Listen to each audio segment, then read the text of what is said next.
Bem-vindos ao Ponto de Vista Podcast. Hoje entrevistando mais uma vez aqui, conversando com o Dr. Anderson Gomes, especialista em Direito de Trânsito, não é isso, doutor? Isso. Doutor, conta pra gente, vamos conversar a respeito de lei seca, né, que é um assunto muito em voga, que as pessoas se perdem muito em saber como proceder. Quais os meios que a gente tem para poder recorrer com relação às multas, às penalidades, né, em si, da lei seca? Então, existe um mito, né, que é praticamente impossível reverter um tipo de infração dessa, e não é verdade, né? Do jeito que as normas de trânsito valem para o cidadão, tem que valer para o Estado também. Certo. Então, após a autuação em flagrante feito pelo agente, o Estado tem uma série de regras que tem que seguir. O exemplo, o auto-infração, ele tem os campos obrigatórios, os campos de preenchimento obrigatórios. Sim. Ele é um ato vinculado, então existe fórmula necessária, fórmula prescrita em lei de como ele deve ser lavrado. E qualquer erro no auto-infração pode gerar inconsistência e irregularidade dele, dessa forma gerando a nulidade. Existe prazo para notificar, prazo para abrir o processo, prazo para finalizar o processo, prazo que o processo não pode ficar parado, que seriam as prescrições, né? Sim. Nós teremos aí pelo menos 3 tipos de prescrições diferentes. Mas esses prazos têm datas, por exemplo? Fui autuado hoje, por exemplo, para numa blitz. Fui autuado, deu início ao processo. Eu tenho quanto tempo para poder entrar com recurso em cima disso? Então, em regra, vai ter que se verificar sempre a data da infração, porque a legislação de trânsito ela vem sempre sendo alterada, né? Uhum. A legislação atual, ela prevê que após a autuação, o órgão de trânsito tem 30 dias para te notificar.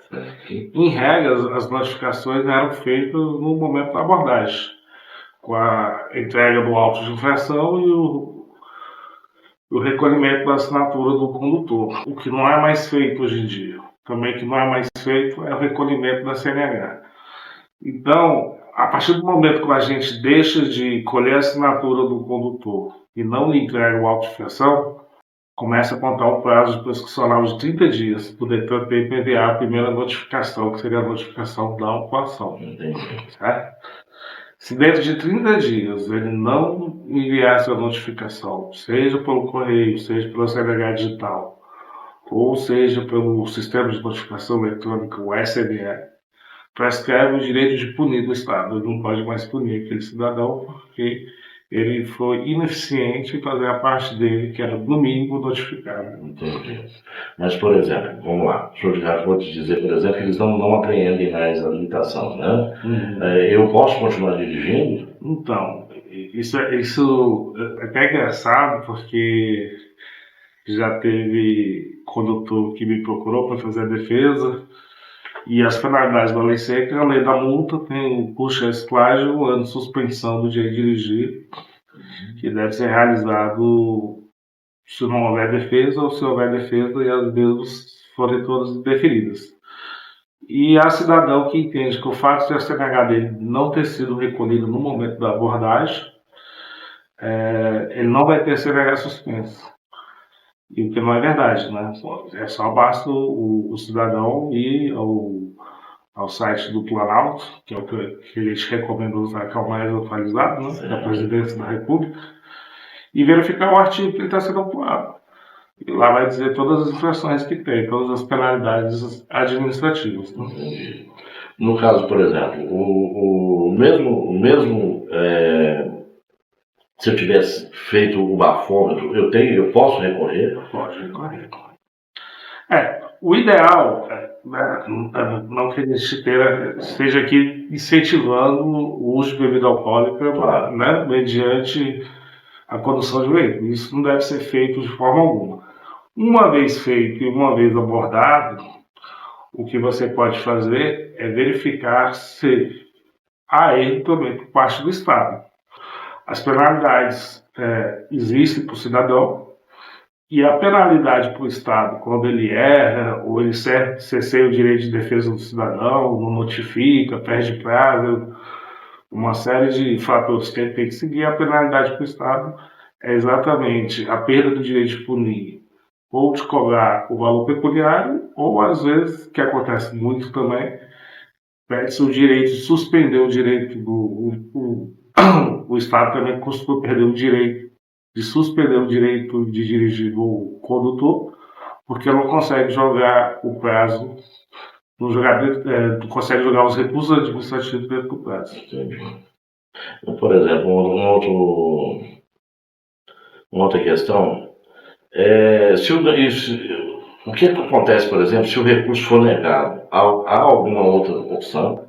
Então, no processo administrativo de trânsito, quando se trata de multa suspensiva, que é o caso de lei seca, né, que seria a multa suspensiva? Você pode ter seu direito de dirigir suspenso ou por ordem judicial, em razão de algum crime, ou por excesso de pontos, que é muito comum, ou aquelas infrações previstas no Código de Trânsito, né, que por si só já gera a suspensão do direito de dirigir. A lei seca é uma delas. Nesse caso, ele tem direito a 6 recursos administrativos. São 3 recursos da infração, que você pode questionar o auto de infração, e 3 recursos após não houver êxito ou for apresentar os recursos e forem indeferidos, ainda vai ser aberto o processo de suspensão e tem direito a mais 3 recursos administrativos. Na prática, o que acontece? Existe um conflito de interesses, porque quem julga os recursos, todos estão vinculados ao destinatário final que vai receber o valor da multa pecuniária. Certo? Então a gente tem aqui funcionário do Detran e cargos comissionados pelo governador do estado. Sim. São eles que vão julgar esses recursos. E na fase da suspensão também. E o que acaba dando aquela sensação de que é quase impossível ganhar, né? Porque, de fato, na via administrativa, os recursos não são analisados da forma que deveriam, né? Mas, passado todos esses recursos administrativos, o cidadão exercendo o direito dele, e se não obtiver êxito, e ele ainda tem direito a entrar na esfera judicial para questionar o auto de infração, a suspensão, o custo de reciclagem, a pontuação, ou até mesmo a falta de motivação das decisões do âmbito administrativo. No caso, o cidadão comum, ele pode tentar esse recurso sozinho ou é necessário um advogado nesse caso, doutor? Não é necessário advogado, né? Mas a legislação que a gente usa para fazer o recurso, ela está distribuída ali no Código de Trânsito, resoluções do CONTRAN, portaria DENATRAN, portaria SENATRAN, e toda essa legislação de trânsito é constantemente alterada. E complexa, né? E a defesa administrativa é uma, a defesa para quem, por exemplo, foi preso e acabou respondendo processo criminal é outra totalmente diferente. Então, assim, se parte do pressuposto que o condutor errou, né? Um exemplo disso é a infração de recusa ao teste. Nem o Estado tem certeza se a pessoa bebeu ou não. Presume-se que se ele não tivesse bebido, ele faria o teste. Né? Só que nada impede de que ele consiga comprovar, mediante provas, que ele não bebeu, ou se ele comprovar que o Estado também não fez a parte dele. Né? E o Estado deixando de jogar dentro do prazo, lavar o auto de infração de maneira consistente e regular, ele também tem que ser punido com o cancelamento da multa ou da suspensão, porque demonstra a ineficiência do Estado. Existe uma enorme estrutura para aplicar as multas, mas não existe essa mesma estrutura no âmbito da análise do recurso de cada cidadão, entendeu? E aí o Estado tem que ser penalizado por isso. No caso, por exemplo, o sujeito ingere bebida alcoólica em excesso e ainda mata, sofre, bate num outro carro, atropela alguém, são dois processos diferentes. São dois processos distintos. Ele vai responder às penalidades que eu já mencionei aqui na via administrativa e na via judicial ele pode responder por lesão corporal leve, lesão corporal grave ou até mesmo tentativa de homicídio. Até tentativa de homicídio. Ou homicídio, sim, né? Sim, sim. O julgamento já falou, né, com relação ao julgamento, mas caso seja indeferido o recurso, quais as consequências? Então, aí são 6 recursos, né? Sim. O primeiro recurso se chama defesa prévia. Nesse momento, o condutor não precisa pagar a multa não pode ser exigida, ela é apenas uma notificação de autuação. Se o condutor já tiver êxito nesse primeiro recurso, o processo é extinto. Se a defesa prévia for indeferida, aí tem que ser expedida uma nova notificação, que é agora a notificação da penalidade, e a data de vencimento para o pagamento da multa, que vem nessa notificação, é a data que ele tem para entrar com recurso para a JARI, que é Junta Administrativa de Recursos de Infrações. Que é aquele caso dos funcionários do Detran e Exatamente, são um pouco comissionados lá, ou do GDF ou do próprio Detran. Sim. Na JARI, ela fica dentro do Detran, mas teoricamente ela tem independência. Da decisão da JARI, se o recorrente tiver êxito, ele tem que aguardar 30 dias para ver se o Detran, o DR, qual seja o órgão que for, se vai recorrer para o Conselho. Pode ser o Conselho de Trânsito do Distrito Federal, os Conselhos Estaduais de Trânsito de cada estado, ou já teve alguns casos que agora foi revogado, mas antigamente tinha até recurso para o Conselho Nacional de Trânsito, né? E da decisão dos conselhos, aí não cabe mais recurso. Se ele ganhar na fase da infração, ele recebe o dinheiro para a multa de volta, né? E deixa de responder a suspensão. O processo de suspensão ele só pode ser aberto se as 3 primeiras defesas da infração forem deferidas. Por quê? A suspensão ela é uma penalidade acessória do auto de infração.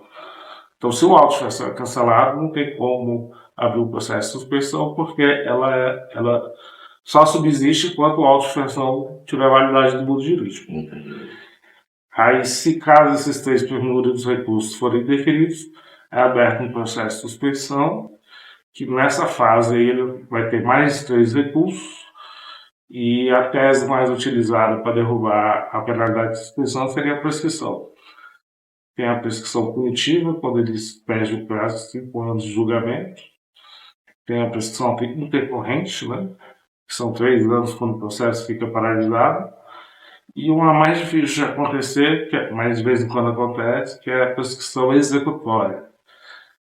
O Estado tem 5 anos para aplicar a pena depois que intima o condutor a recolher a CNH e faz bloqueio.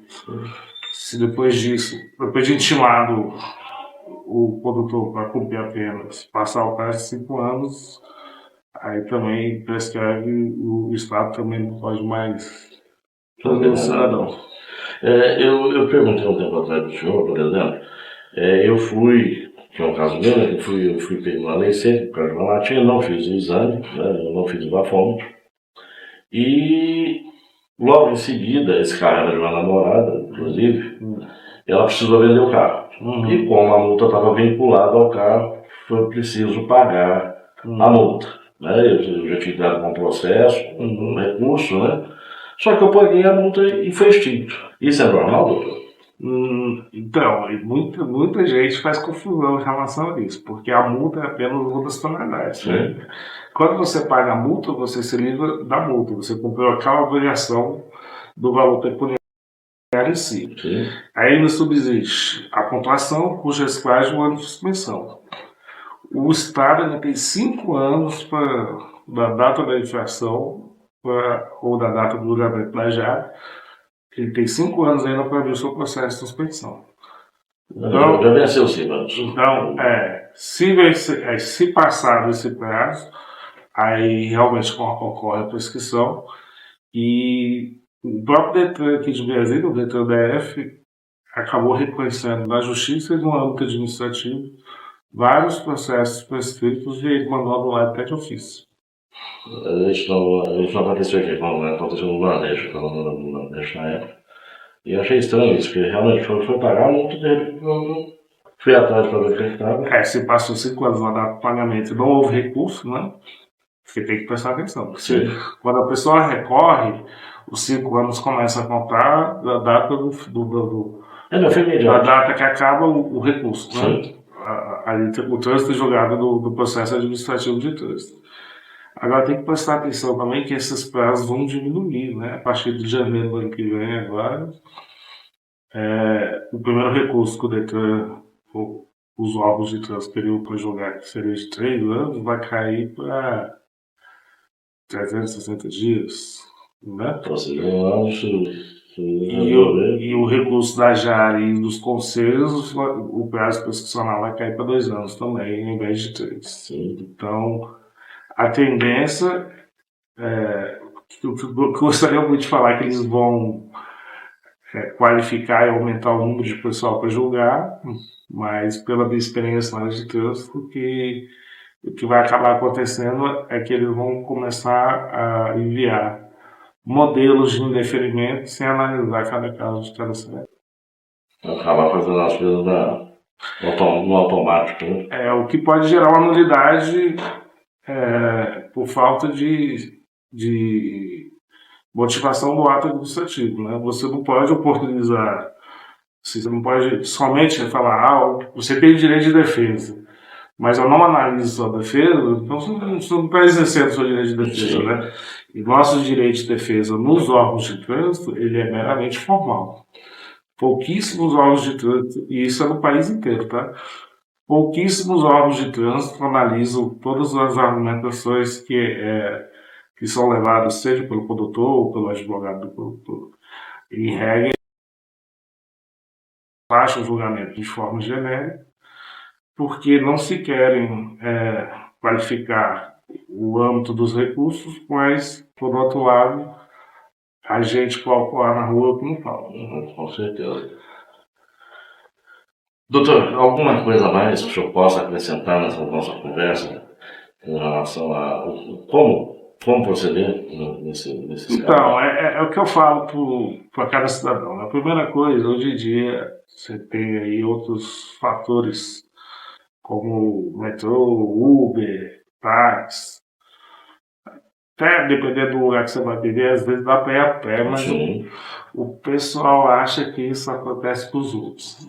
Lá em esquina pouco custa, né? Tem que pegar o carro. E o problema é que os outros também acham isso. Então, assim, o ideal é não dirigir e beber, né? Em hipótese alguma, assim, uma única exceção da exceção seria um estado de necessidade, né? Você tem que socorrer alguém ali de última hora, você está ali falando de uma vida, né? Você está tentando salvar a sua ou de terceiros, e aí se balanceia aí o risco de vida que você gera de dirigir embriagado, mas tentando salvar a sua vida. Fora isso, tentar não beber e dirigir, né? E se infelizmente ocasionar essa infração, se realmente acontecer, não deixar de exercer seu direito de defesa, mesmo que haja esse tabu de que realmente é difícil ganhar, e não é fácil mesmo ganhar esses recursos administrativos, mas não por falta de direito cidadão, é por falta de análise dos recursos por parte do Estado, porque o Estado erra bastante, viu? Então, assim, e para quem é dos órgãos de trânsito, dos órgãos de fiscalização, eu sugiro diminuir um pouco esse caráter emitido do Código de Trânsito e investir mais em educação, né? Porque sem educação de trânsito não adianta aplicar multas de 2.900, suspensão de dirigir. Foi a mesma coisa, por exemplo, a questão da faixa, né? Aqui em Brasília foi feito, pelo menos em Brasília, foi feita uma campanha muito grande na época. Né? E Brasília virou referência. Né? Eu uma vez dei uma entrevista, foi para a rede de televisão, do alto índice de pessoas que continuam dirigindo mesmo depois de ter acelerado a suspensão. Então, assim, eu sou totalmente contra a suspensão, né? Eu, por mim, o legislador, se tiver algum deputado e ouvir um senador, quiser fazer uma alteração na legislação, troca essa suspensão para o serviço comunitário, para você ver como é que vai diminuir o uso de bebida alcoólica. Até uma multinha mesmo, uma penalidade que ele não perca. Você sabe que o brasileiro, quando mexe no bolso, ele. A multa já é um valor elevadíssimo. É bem caro, é bem Já caro. foi quase 3 salários mínimos, né? Mas a penalidade de suspensão, na verdade, pouca gente cumpre.